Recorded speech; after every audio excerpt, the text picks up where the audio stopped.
Esengo mingi bandeko esengo esala kangai soki nazali en contact na bino lelo asololi spécial pona nini parce que tokoyamba moto moko aza kosala actualité mikolo na lukaki na lukaye po kombo na esoko beti yango mikolo penza na Twitter pe partout kombo na eka kezobima nazana esengo koyamba papa na biso Nicolas Kazadi na ye tokosolola apesa biso ba éclairage na ba zone d'ombre nyoso mituna nyoso bino bo mitunaka par rapport na ye ya mosala na ye par rapport ya Congo puis ya actualité Nicolas Kazadi bino moko boyebi azalaki ancien ministre ya finance ngapelo kwa na kamwa songi balobile mso nouveau gouverneur ya banque centrale tokoyeba kaka nyoso na ye esengo mingi papa Nicolas esengo mingi akoyamba yo papa Nicolas bana mboka balobi ndenge nini se santaka tango ba kritika kayo tango ba treta kayo yibaki o détournaki yo moko se santaka ndenge nini mama eza mawa na kolo bateke na ko sepela kanango mais à partir du moment où on a yebi que naza motema pembe naza na problème te nata la nzambe na kumisa ka nzambe punga na vie na ngai na yebi que ce que o affronter ba accusation lokuta c'est que batwana banguna bamoni étoile moko na kati na yo ezala kaka ndenge wana depuis na botama et donc na yebi pe ils ont continué kan modèle moko na banga kate na zane liki na ngana nzambe na yebi que bato ya motema mabe bamoni eloko ezala kati na ngai papa na nini ba yebisi biso mokonzi mboka azali mal entouré to yebi que Nicolas Kazadi est un très proche du président de la République tango bato balubaka bino nde boza kopesa mokonzi ba conseil ya mabe ya zalem susu na makanisi malamu mais Nicolas Kazadi pembe na koloba te oyo te boye ya solo wana penza entourage ngai pe na koki koloba ndenge moko oh nyose yelinga wana ezaka pona même entourage wana ya mabe ngai pe naza victime ya entourage wana ya mabe et la preuve c'est que bato bakanisa ki na kolenga na kokima na zimbongo na zo bombango ngai yeyo ata minute moko te na lenga te na lakisai na laksi bato nyonso ke naza pembe naza eloko ya kobomba te na affronter bato lokuta basuki pe mais comme bandima de fête bato ko satanat bandima de fête abandeli lisusu mais bato wana kaka bato entourage ya mabe wana nde bazo continuer musala na bango isa solo président za na entourage ya mabe na confirmer yango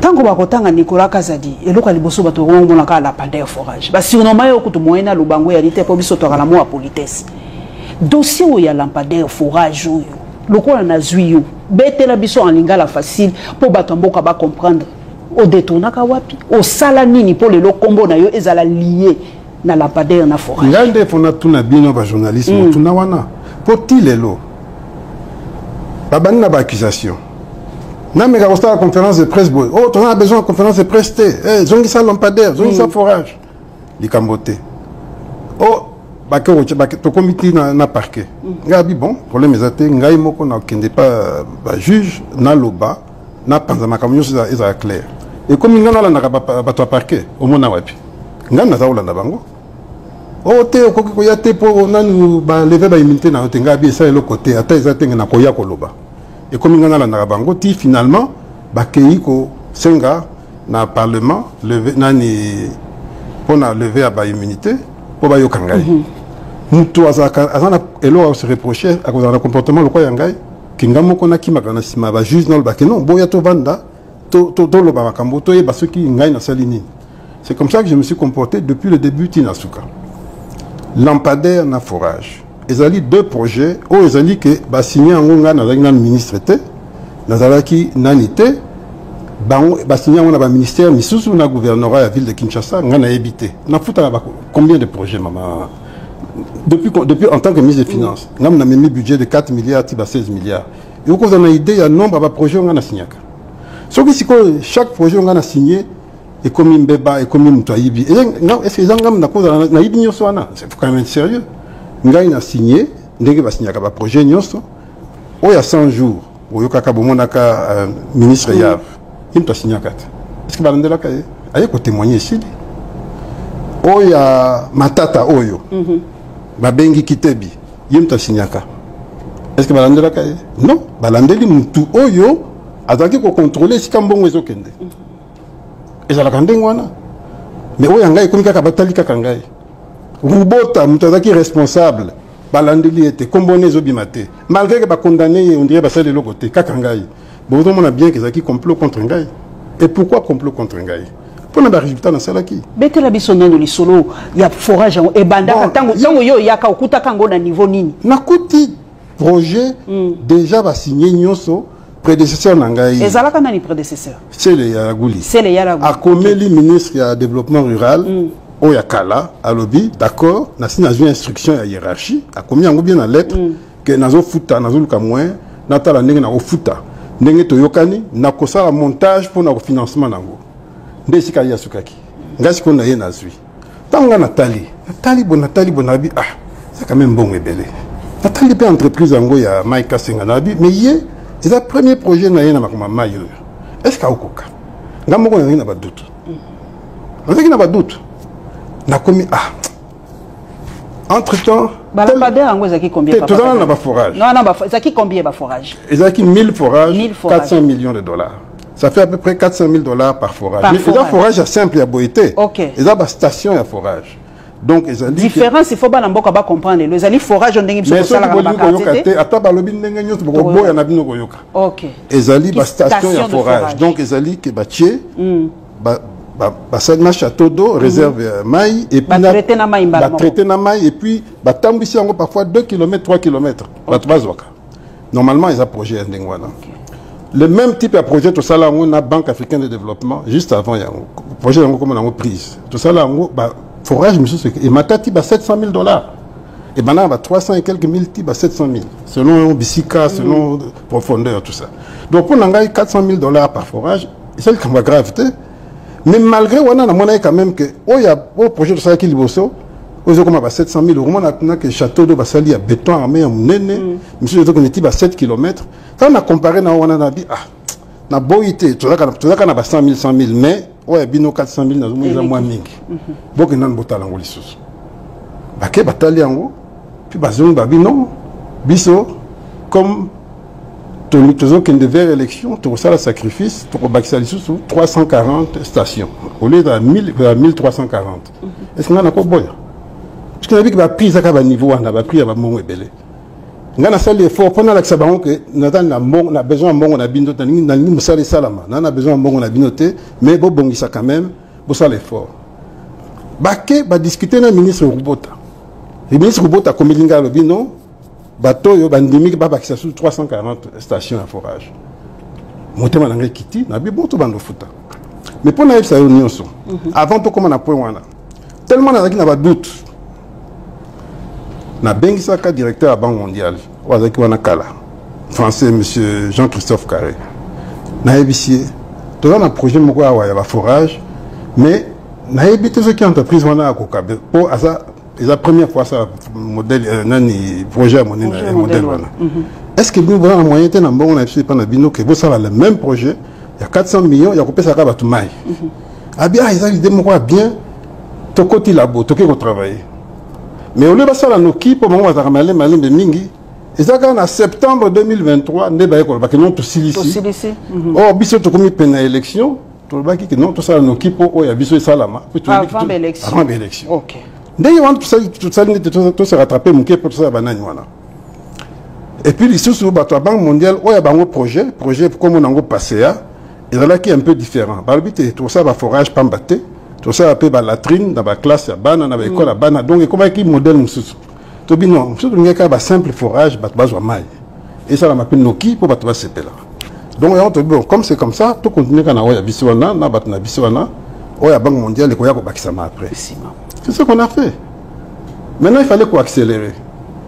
Robot a accéléré. Entreprise Wana ici et importé plus de 300 stations. Bon, papa, en procédure d'urgence. Ça, c'est pas un problème. C'est pas un problème. Parce que tout ça, quand on a procédure d'urgence, c'est une gars qui a prêté. OK. Et maintenant, on a commis, pendant ma procédure d'urgence, au même moment, on a commis le ministre à budget. Boji na yebisi tala na zo futa boy na procédure d'urgence, yo mo sala tout pour régulariser. OK. Là, je réponds jamais. Entre-temps, tout ça, politicien, toujours qu'une élection, président, il fallait tous ces policiers, nani salama, tout bani pour ça, tout fouti bangot. Mais c'est qu'on suivi à dossier Zangaïté, ça ministre Rouba. Donc, si les lots à Tapouimo, non, Basala quand même. Mais, et là, si quand les qui moi m'abé, nombre d'appui, on va déclarer que Basali, et qui en côté. Basala en dessous. En dessous. Mais Bazo ça là quand même. Et pourquoi Bazo qui retard? Pour ministre Rouba Tandé, il fallait appeler ça Bango Bissika et Rosala. Il y a une manœuvre. Si quoi, et là, et quoi ici Rouba Tazali, ils ont dit que tant qu'on a ici, mais nous avons dit que vous avez 89 stations. On a foutu pour 200 et quelques stations. Vous avez dit que on a bloqué Kawana. Dans le mois d'août 2023. On a bloqué Kawana, combien 10 fois. On a habité au foot à souder. Bon, c'est Bimaki. C'est Bimaki. On a dit beaucoup qui s'en ont bon. Vous avez dit que vous avez dit que vous avez dit que vous avez dit on a suivi Kawana. Rôle ya IGF siko na kati ya lini po ye muta contrôle la kabalobi en aval en amont tout ça. Mission politique. Pour mko nani inspecteur IGF alingete ba prometa qui sur sali mais type pendant sur quoi yo ko place na ye. Hier ngala comme ministre ya oui, d'abord ameka qui nan prémature kaka na journaliste na ye wana Monique Simbité a comme kanisa que azota ministre de finance avec ba encourager. Bato ba encourager, ils appellent bato ba qui contre ngai. Donc, Basangani, ça la montage en Dengwan. Et comme, à ça, on contrôle, ceux qui y a lobby, avant de réfléchir, en plus, avant de contrat, on a bien union sur les journalistes. On a quasiment pas de contrat. Il y a IGF. Il y a solo. On a tout mis. Ah, pour ma camonenge, l'obano, on a évité. Ah. Pour ce qu'on a contrat, on a que. Bah, vous dérangez pour l'émission. Nga muta déranger ngate papa. Yo yebika ala na liberté d'expression ko ça na te. Mais ce qui est vrai, c'est que avant un contrôle, il y a des médias et belé. Ah OK. Ce qui est aussi un problème avec la démocratie. Parce que d'abord, un organe de contrôle qui s'appelle yo pour contrôler rapper ba loba rapper yo pour somba ba journaliste. Mais non. Oza ko lobaka na papa IGF ba. Non, na moina tangelo pe ba kombo zate. Faut que tu soupe ba journaliste ba za yo ba ali. Ce qui ngai na za la kan esprit wana ma chère. Ministre des Finances, ce n'est pas l'argent qui manque. L'argentier. J'ai des fonds secrets, j'ai de l'influence, je pouvais acheter tout le monde. Mais je n'ai pas cet esprit. Moi, je travaillais pour le pays. Avec un esprit honnête. J'avais une équipe de communication, c'est vrai. Tout le monde fait la communication. Et chacun a sens que nous sommes batou. Nous défendre la promotion. Non. Ma seule promotion, c'est mon travail. Et mon travail, les résultats sont là. Mon côté, depuis beaucoup, ils ont la cas. Ça, là, on gagne la salle. Ça, c'est la vérité. Au Salani. Palpable. Maman. Maman. Quelle est toute une entreprise minière? Tout n'a pas un moko, non, ministre, tout ça, un cop, à qui ça, un peu mouquet, tu peux ça. Ta commission, tu 10%, 20%. Je te dis, quel est le cas? Yo zoate papa Kaza. Je le dis ici. Projet yé kokata 20%. Yo bisoto yo kaki balobaki soki dossier yé papa Kaza. Il faut 30%. Mais la qui s'engaille mutu. Je le dis ici. To comme na ba projet misus. Lampadaire na l'action ndengam tchaki bakal po mbongo elimate. Ce qui n'a pas ta commission. Ngana ça ngona ta ngana ba non, ba pesa ba mbongo ba pesa ngai. Je n'ai jamais fait ça. Na mi oyo wana kutu ba projet na ngai te ba ministère misus. Mina oyo ngai centre financier. Na arena. Ko moni bino moko ndenge na sali. Bango nyete ba na kanda na. Si la te wana donu? Non, il y a pas de données. Maman, justement na arena ba sala na 1 an bien na 2 ans.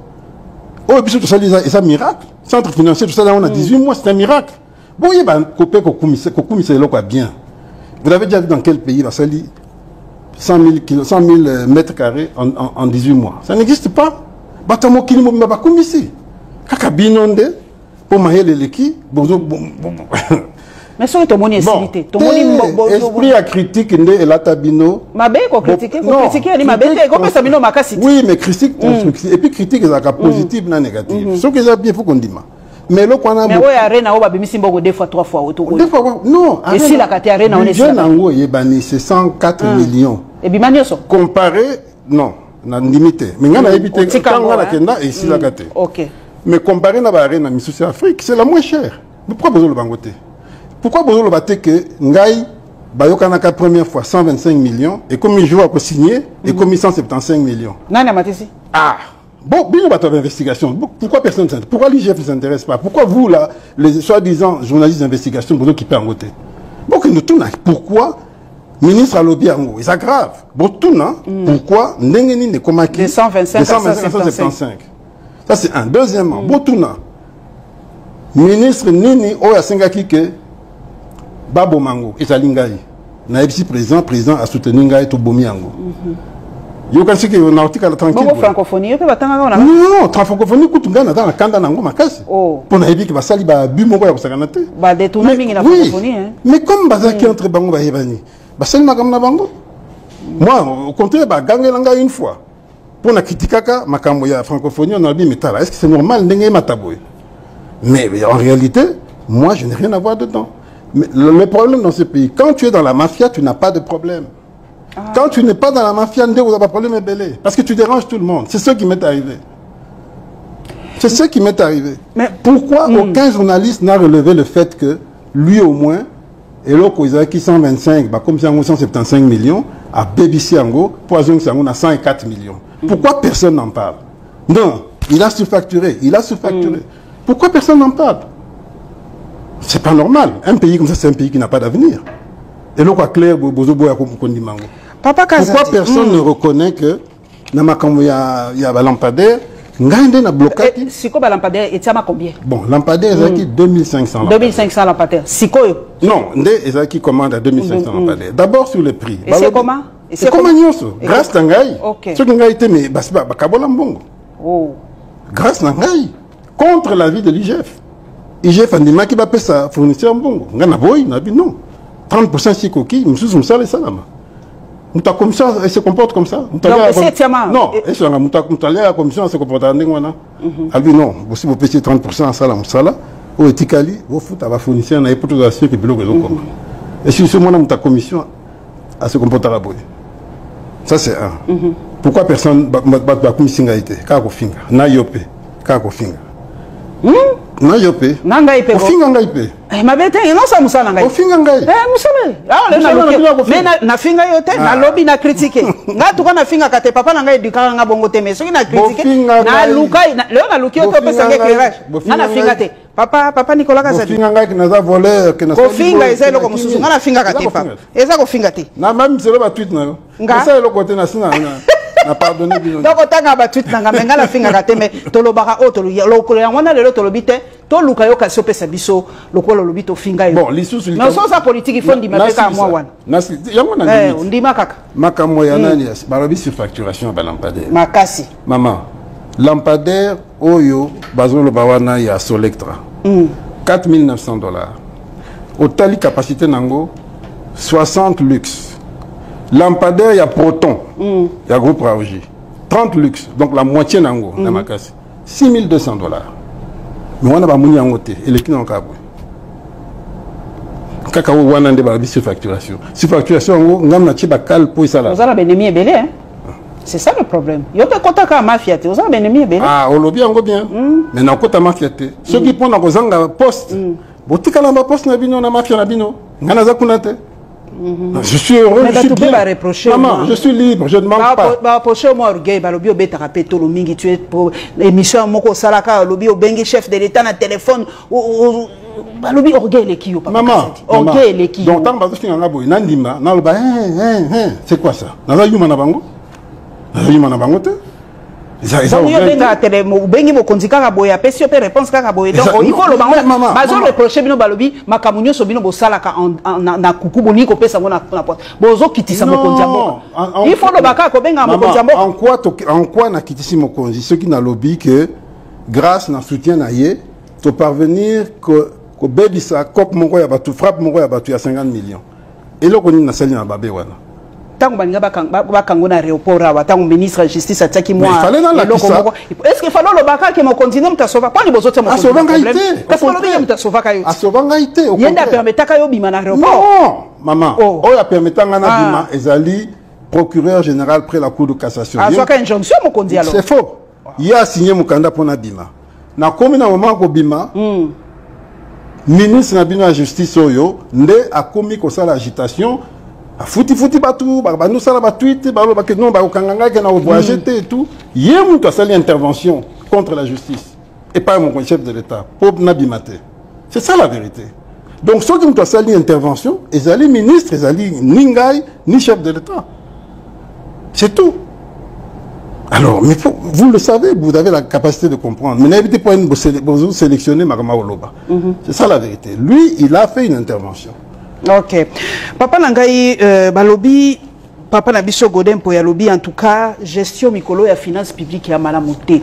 Na ministre Sika, Doudou Fambato Pessimbote, mais gars l'engina tuna yo, tant ou bana mboka, balobi nanga lokolo komona papa Nicolas Kazadi. Balobi mbongo ezalaka na mboka na biso. Tant balobaka le Congo ne manque pas d'argent. Oh bon et tout. Mais yom doza aussi mbaka finance na mboka. Est-ce qu'on a vraiment l'argent na mboka na biso to ezamit? Maman, mbongo ngai papa nanga aza économie, azalaki économiste moko de renom et il m'a éduqué correctement. Aïe ngai toujours. La fortune, ce n'est pas la quantité d'argent que tu as. Okay. C'est comment tu gères ce que tu as. Et il y a des gens qui gèrent tellement bien le peu qu'ils ont, et il y a des gens qui sont irresponsables. Des problèmes, toi, on beaucoup. Nous avons une expérience. On a mis un budget de 4 milliards à 16 milliards. Au fur et à mesure, les hommes matin, rubrique peso bakisama. Prix mezo bakisama, bananzo bakisama ti pour salam longa il faut bunda.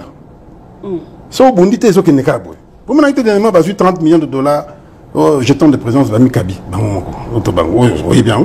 Donc c'est ça le problème de ce pays. Donc c'est gestion na biso moko to binde ya mais c'est ça le problème. Je vous ai montré pour na assemblée, Sénat nana. Ba dotation na bango. Oh il y a 2017 2018, ils avaient qui 5 milliards. Par mois. Par mois. En 2022-23, il a commis 47 milliards. Hein? C'est-à-dire presque par 10. Mais vous avez ministre de la Finance, il y a budget et qu'il y a une institution. Un projet de développement. Mais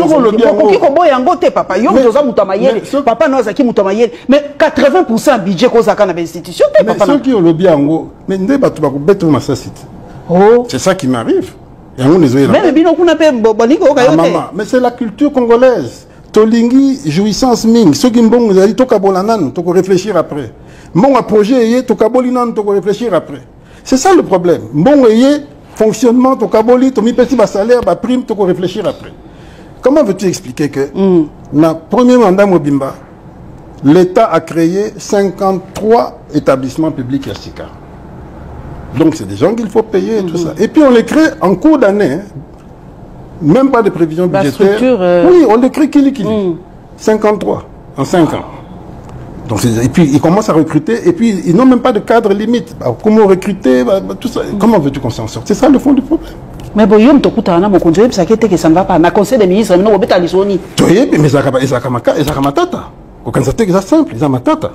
Mais ça blomoko comme tout ça famille moko. Famille Congo, il faut qu'on soit temps à expliquer à Batuba comprendre ça. Mais il faut peu courage à ça pour avancer. Et rien n'engage peut-être des équipes qui ne sont pas mingi. Pourquoi? Parce que nous avons une expérience à Bambo Kebele. Nous avons un outil qui est ici koyo et zamabe. Parce que Mbangu obimi faut mutu. Alors balati sio kindoki. Motuna moko bato balobi obundisa ki bato bazali ko loba sele ya laguli azali ko linga ko bimisa mbongo te yopo balobi osaki pabi bato bazali ko se plaindre mingi na sele ya laguli ba projet ne so mokonzi mboka azali ko tia kaka stop ozui place na ye okomi balobi ofungoli ndeje balobi pa na yo ndezalaki so babengi 5 millions papa kazali apesi babengi bobabi eloko bande ko luka yango ngali solo ngana ebi ba ke ngana futaka te na damu ta blocage na kambe on ezalaka sele te ezala yo te ngai pe yo pe balobaki pe ta blocage. Pourquoi? Parce que tu as 100 millions à battre. Attends, c'est payé ici 50 millions. 50 millions msusu bakoye loka kamabe. Donc c'est ça le problème. Et pourquoi balingi mbongo ya ofele balingi msalate balingi msalate. Et ce que tu continues quand ngwana maman ataba cuivre na cobalt et sali biso que sali que tu commis na budget à 100 milliards to koyoka na kakate pour tout ça kimia te tout ça calme te des problèmes tout ça nango. Comment vous pouvez-vous expliquer que entreprise publique à ta mon côté et ça la cas va bénéfice à ta mon côté tout longola kaka Sensap na nani INSS wana CNSS mais bango ils ont pour entreprise publique penza te parce qu'ils ont bango battu mais au niveau c'est kali à ta mon côté ça va bénéfice pas de problème mais tala bango bazomi fout entre bango. On a un conseil d'administration, 50 000 par mois, 100 000 par mois. Mais bah gagner peut balo ba fonctionner bah comment foutre matin et dodo font ba gagner ouais. Ngala moi songi. Ah bon? Na époque na yo balobi ba ça y a moko ba foutre mité et moi après 3 mois après 4 mois mais lelo balobi ça parmi ba voilà ba foutre pour le banengwana. On a un commentaire. Parce que on lobby faux. Oui, na lobby faux pour yo lobby vrai. Lobby so que ça faux. Mais non. Pourquoi lobby a réussir côté on a pas fonctionnaire, bazo futa ma fait du moins mais na période où ça problématique. Tout n'a pas fonctionnaire, ce que solo na okumi ça na obeta maboko. Tout n'a pas fonctionné à Bamako. C'est tout ce que moi je peux dire. Ce que moi je sais c'est que quand moi j'ai quitté le poste de ministre des Finances, je n'avais aucun arriéré. J'ai payé tout le monde. J'ai laissé 1000 milliards de francs congolais disponibles dans ma compte. Tout était nickel. C'est ce que moi je sais. Mais moi je sais que moi je suis député, je n'ai pas encore été payé. J'ai 2 mois de retard. Oh, bah faut dire comme la bilan salaire et ça la capé secret non, d'État. Non, je suis encore un agent public puisque nous touche à Gambongo. 2 mois. 2 mois. Belé, hein? Donc voilà. Ce qui se colle, les lobby, Papa Nicolas, a défini la finance publique. Ça bien, ça c'est ni qui toque la finance publique. Tozo kende nanzela moko bien. Et heureusement que Tozo kende nanzela bien, mais nan to comme na point il fallait to commater. Pourquoi? Parce que esprit a ko sil sambongo nyonso avant musala salama ils en ont makasi. Mbongo zaka il faut qu'on investir. Ngana memi investissement à niveau mondial. Des projets à Makasio, c'est ça. Maman, mais bon. Atami baleka bana mboka bamona. Maman, obi que to mbongo nyoso to tie na ba nzela nan. Nzela ni. Banzela nyoso to tie na ba voirie yo réparation ba voirie d'abord il y a Kinshasa. Mais que tout na exécution exécution na été. Mais mbongo on appelle ça. Mais ça c'est la raté. Mais non. Pourquoi papa bana pesi bana lobi bo somba fufu na nini okolandela te ke na kolandela likolo mais kolandela solo na ne faut landela toke ndoko luka bango bana ni ministère de tutelle il faut landela bako ya contrôle faut pas landela ça oui mais ngai na kolandela likolo na siko bazo silika matata pwani po matata peta ngwazaki na dossier bukanga lonzo par exemple apesi ya yembongo parce que lelo bazo landela pwani problème ya matata ezali que ils avaient une initiative naïe. C'est-à-dire que Azwaki on l'attaque yango. On l'attaque yango, il y a une décision nyoso. Si que bateau n'a pas s'exécuter kaka, n'a pas ministre pas s'exécuter kaka. C'est pour ça qu'elle a tiré. Et dans la même logique, n'a pas projet misusu ya banani lampadaire. Pourquoi robot tamtakoi? Puisqu'il y a un responsable des projets naïe. C'est ça le problème. Et la différence c'est que dans mon cas, à moi, on veut me faire porter des projets qui ne sont pas les miens. Moi, le seul projet où on pouvait m'attaquer, c'est ça, il y a centre financier. Voilà. Mais centre financier, non seulement c'est le moins cher d'Afrique, mais IGF avait essayé à un moment donné.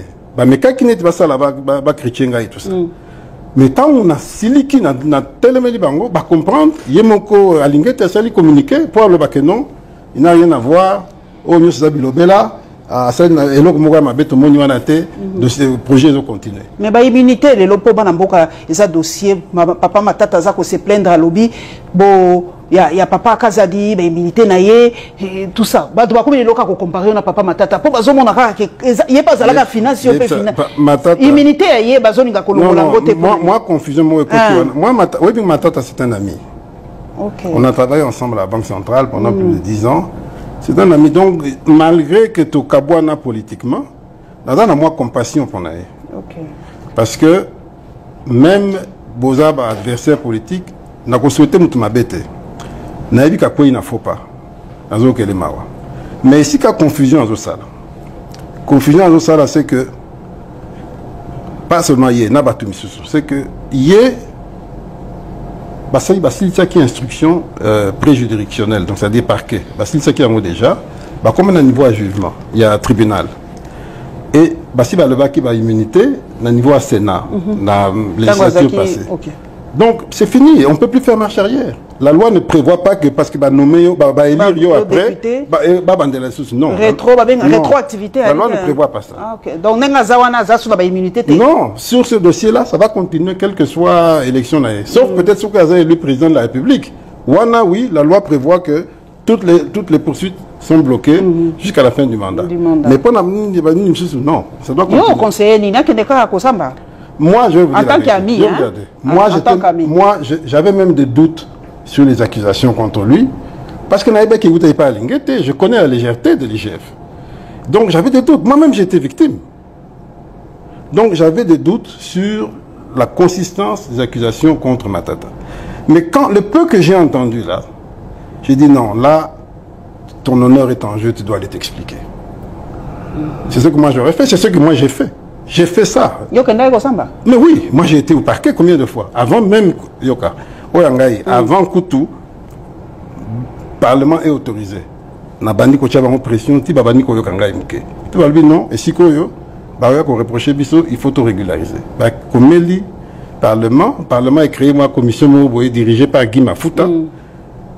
Bah entendre parquet, bah il faut entendre ngai. Je crois que c'était le 15 juin 2024. Dans bah kingai, bah singa non. Pour nabiso. Procédure au balandi contre yo, est illégal. Procédure au balandi contre eux est illégale. Il ne fallait pas bandako interroger yo avant autorisation et assemblée. Deuxièmement, pour un fond et un dossier, selon Oyotoyo qui n'est pas procureur, n'a pas na yo, tout le monde a place na yo wana. Donc pour na biso commission wana spéciale, tolingi to boyango que tika ba poursuite contre yo. Banani audition contre eux. Ngai si qu'on a MC bango non. Ngai moko na sengaki bayokanga avant. Ceux qui posent une ligne on est que vous allez pour protéger quand on a caché le moko. Na boy na lingi tokeneti na suka. Bo autorisé que bayokanga. On assure, oui nous assure. Pour prendre la biso tout le monde le moko te que ba entendre. Ngai non nous assure botika tokeneti na suka. Ne ba ko décider. La vidéo est allée. Dans la vidéo, il y a Guy Mafuta, puisque tant que le rapport qu'on a plaigné, a expliqué bien, le dit non. L'honorable Kazadi lui-même a souhaité être entendu. Donc, compte tenu de ça, tu es autorisé. Voilà comment un homme d'État se comporte. Donc, les lots, la padère, en gros, posa quand même. Posa quand même. Na parquet. Ensuite, procès bandit, procès d'acquis public. Si on a un site droit et justice, mais curieusement, Bino c'est pas journaliste, Bolimi attaque au Kangote. Bunka Kuboa Kaba, Aïbaki, ceci, cela. Mais Bolanda dossier, Bolanda Oba lobby, Bosenga par rapport, vous étudiez, Bino pas d'investigation.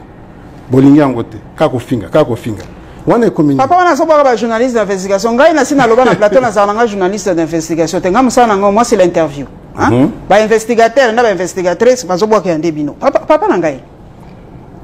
Lelo oyo soki mwana mboka lobi kasi esika nini ba lampadaire ngo batia na ba forage. Mais maman, beaucoup mutu na ba kolo lampadaire, beaucoup joki ngo bila est là. Mais Daniel Bumba est là. Mais ngana ko yebisa oka puisque ngobila boyango, ngobila boyaka. Ngana ko yebisa oka ka o ngana yebi. Na yebisa no oyo ka bien.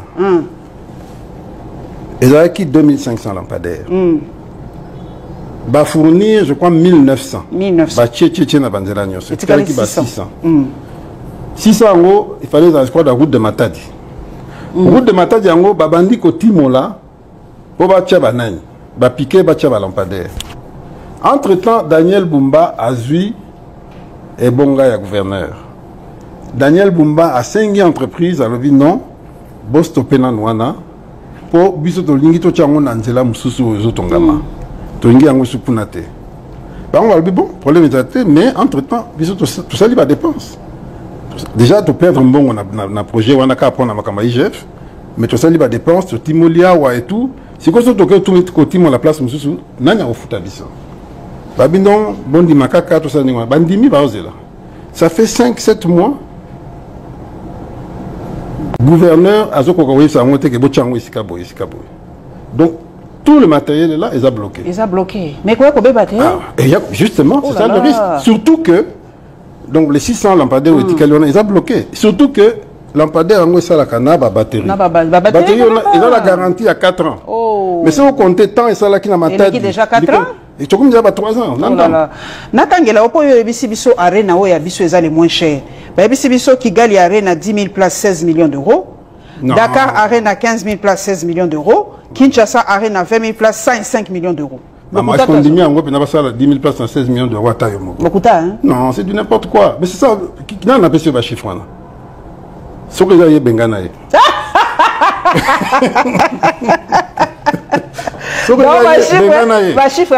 C'est faux, c'est léger. Arena, ça coûte combien? 104 millions. 104 millions? Oui. Oh, bah, c'est bien qu'on a baby ça, on a 175 millions, on a baby ça. Ah, ok. Oh, bah, où signé, quand on a Turc, na Mozambique, 15 000 places. Biso 20 000, 15 000 places, 178 millions. Ok. Papa Nangato, CDC, je crois, contour, il y a procès, contour à lampadaire, balobi, papa, Jantiningo, il faut, balamboka, balingi, bazwa, réponse. Atabozo boya koloba, mais eza eloko moko, il faut ka boloba. Tout que non a sujet, pe mususu ya li moto finance.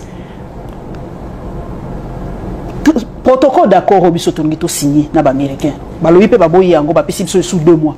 Est-ce que ça a un avantage na biso? Maman, il y a un avantage na biso makasi. Maman, ça fait combien d'années que Bazo Biso va minérer et a offert? Non seulement Bazo mais Bazo Vomaba na Congo. Ok. Tous occasion que bateau et la minérer, on a Toyo Kanana Bango en direct. Fara. On to boya. So boy ne balokio. Tiko bandoki misu ba komi ko critiquer ango, ka po balinga kate loka bien ça là. Balingi kimiate. Là c'est à Rwanda nakati. Rwanda ça azo pesé te nakati. Non. Dès lors que Toyokani que tout ça là on a bien, ils allaient accord de paix. Accord de paix, il y a toujours le cas. Ils ont ma concession. Ils allaient accord de paix, toi accord économique. Et les deux. Les deux vont de paix. Il y a un accord de paix et puis un accord de coopération économique. Ok. Pour construire l'avenir ensemble, parce que tout le monde ensemble. Bakozaka pembe na biso. Tokozaka pikakawa. Donc so tout ça lié RRT que Toyokanité. Bah, qu'on profite quand on a faiblesse, on a désordre, pour pas monnaie la caption, pas monnaie la pendant 30 ans. Donc, si on veut mettre fin à ça, tout quand on a mis dans bango, tout cané. Donc, biso tozo pesande bana mboka bazoba, biso toza ka ba pouvoyeur, biso to pesi bango, biso tozo transformer le comme côté. Non. Pour bango ndé ba ko transformer. Les détails, non, les détails doivent être discutés. Nous, on va transformer aussi. Mais pour transformer, il faut de l'énergie, il faut de l'organisation et tout ça. Mais c'est pour ça que on a accord, on a prévoir ma énergie, ma barrage et tout. Non, c'est un très bon accord. Maintenant, c'est un très bon principe. Maintenant, dans les détails, ça dépend de la qualité de la négociation de la vie. Et il faut tout le temps défendre la position de la vie. Mais surtout, papa. Non, tu vois quand même Nabatou. Maintenant, c'est vrai que écoute, ça va tout doute ming pour Bayebi Bisso. C'est ça. Bayebi Bisso. Bayebi Bisso. Pour Bayebi Atabatou Bazako Sola Kunate. Kaka Mutuna Yebi Mama Wagner. Pas on ne soit tigre to Yebi. Non, Mama Wagner, ça me salmo kitoko. En tout cas, hier, mais il faut faire attention. Parce que pendant la je vous parle en tant que ministre des Finances d'expérience, je sais que Batou va confondre intérêt à l'État et intérêt privé. Alors si on ne fait pas attention, on perd de crédibilité. Mais je pense que le président est tellement conscient qu'il ne va pas faire cette erreur. Est-ce que mon conseiller Bradembo a pour pouvoir non, pour na qui minéré à Bradembo ça c'est léger. Est-ce qu'on dit que pour la première fois on a une opportunité aussi Sabitumba on a libéla. Non seulement aussi Sabitumba on a libéla, mais influence il y a Mabe ou il y a Rwanda, il y a 97 et Afdel. Tout bomi on peut libéla. Mais ça délivrance. Ça délivrance c'est bon. Est-ce que les Rwandais vont se laisser faire? Ceux qui ont un avantage dans Bisson Dengi Bozoba, est-ce que eux non, ils ont ça va gagner. Tout le monde va gagner. Mais maman, depuis 30 ans, les Rwandais vont profiter de la Bozoba na Bisson. C'est ça qu'il faut comprendre. On tourne à pour na les bazo finga matin midi soir. On a dit que ceux qui osent affronter les Cambo, ils ont tina. Ceux qui peuvent vivre l'humiliation pendant 30 ans, ils ont pour Moko. Et moi, j'étais conseiller financier du ministre des Finances en 94 à 97, Tango, Afdel et Côté.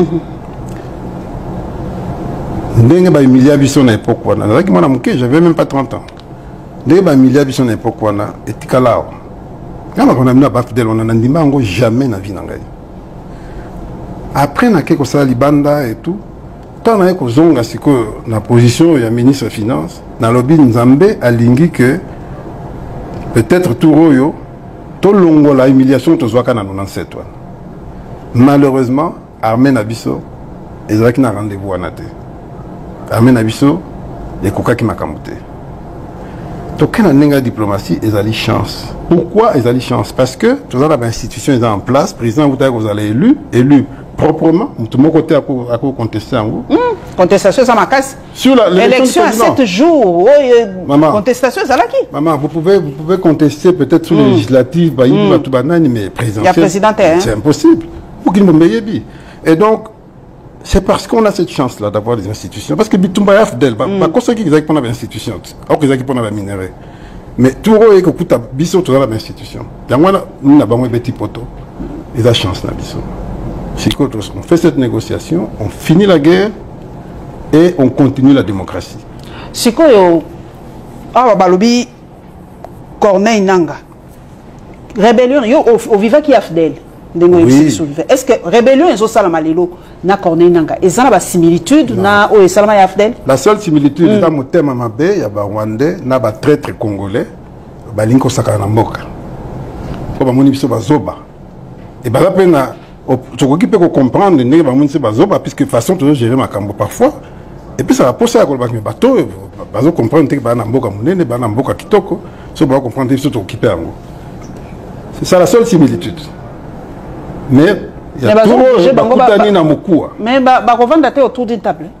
La consolaté na 23 to non à la bavandi déjà na doa bazar solo la déjà papa nangai balobi biso toza makasité na lobi oza ministre finance mais na yoki quelque part balobi mo continue biso bimisi mbongo belé na balobi rôle ya lobby ezakali justement lobby et koki koya ko salisa yo ceux qui yo moko za sérieux mais ceux yo moko sérieux ezate et pour compenser vous avez la président a dit non vous tiens mon thème mingi na balobité ils ont des photos à la sérieux et heureusement les américains peuvent pas même vision balobi non photo solo là entre vision quand tiens bon et belé na balobi ils ont plus image mon ma vie et on a monique balongoli balobi ben bon que belé hein moi qui n'ai moins oh là là ouais quoi ça là moi ba projet sociaux mais oh il y a 5 millions on est foutamate. Il y a solo. Il faut t'amener. Heureusement, bon, comme a quitté, parce que diplomatie, mon compte ça, pensez, j'ai senti solo. Maman, ça portait des fruits. Mais il y a un autre comme na point haut. Maman, attends, mieux c'est bon guité.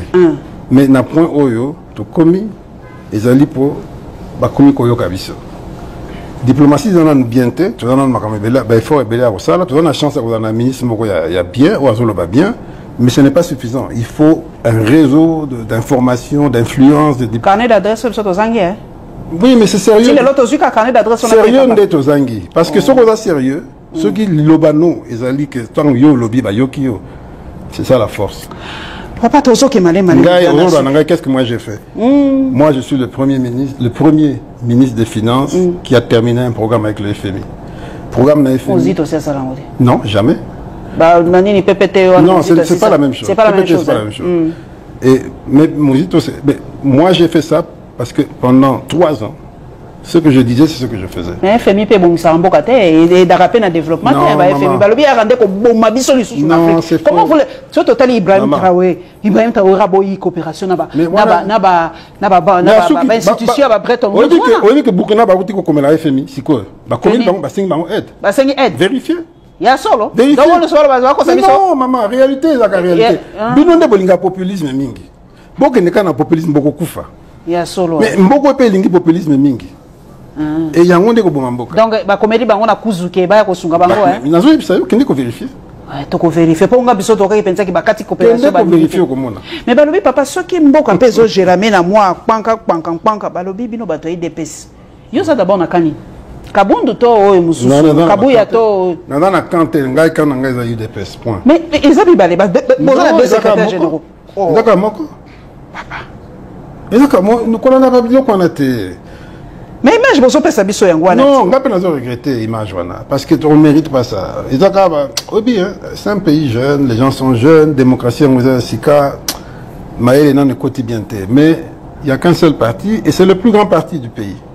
Donc, parce que le pays se renforcera à travers les partis politiques.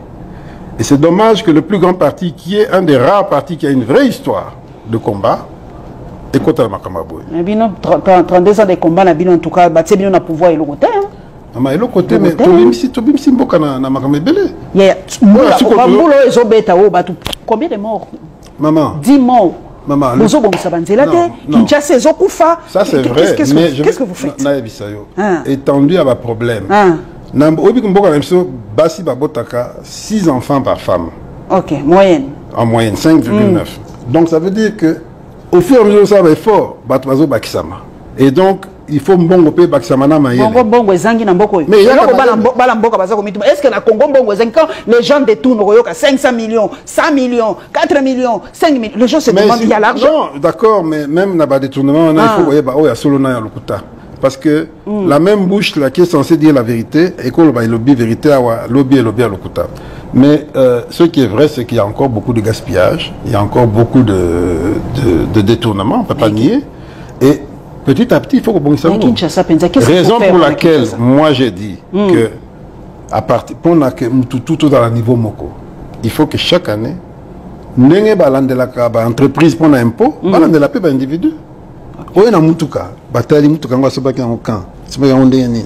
Oye ndako sobaki en wapi tout ça. Si on fait ça, bato banga muke. Donc bon il faut que coercition exacte hein. Musala na yo oyo salaka est justifié vie na yo. Mais ce que tu as vu à Kinshasa le papa Nicolas Kazadi au voyage à Okendaka Poto. Pourquoi ville n'a pas ce bébé? Qu'est-ce qui manque? Il y a un autre problème aussi. La ville à Kinshasa. Il y a un autre problème. D'abord, la ville n'a pas assez d'argent. Budget dans les amouké pour maël à Robinson Bongo et Kokinan Penzate. Deuxièmement, système politique nabiso. Oyaba, Jalelo, Naba, Makelele, tout ça, folklore, wana. C'est pas un système qui favorise Bato Mayele, Nabisika, Bisika Mayele. C'est un système qui favorise les aventuriers. Bato Bakoya, wana, Bakosi, Bato Basali, Makelele, et tout. Bazuzi, Place, Bakomo diriger dans Nenga Bango. Alors que dans tous les grands pays qui fonctionnent au monde, il y a des clés qui ont été préparés vraiment pour Naya. C'est tout bien, on a des personnes pour préparer. Mais c'est un problème général. C'est un problème général. C'est un problème général. L'UDPS est minoritaire dans le gouvernement. Mais l'Assemblée nationale, vous êtes majoritaire? Quasiment. Non, mais tout le le gouvernement. L'Assemblée nationale, la même chose. Je vous dis que quand il n'y a pas de débat constructif, il n'y a pas de parcours constructif, il ne faut pas s'attendre à des miracles. Il ne faut pas s'attendre à des miracles. C'est ce que nous vivons. Ce que Balobi, tu comme un asuka, au côté gestion Nabino sur 10, Toto Kabouan. Au mi côté combien?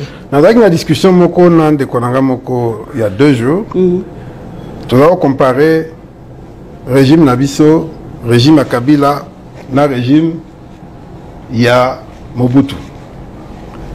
Na répondre na ebisie limbi sangai sur otaliba 3 régimes pour nangai le régime je ne suis pas satisfait du régime Tshisekedi mais pour moi c'est clair que le régime Tshisekedi est celui qui a fait le plus d'efforts pour faire progresser le pays. Kabunda Lobi, vous êtes des jouisseurs. Non. Paradis fiscaux et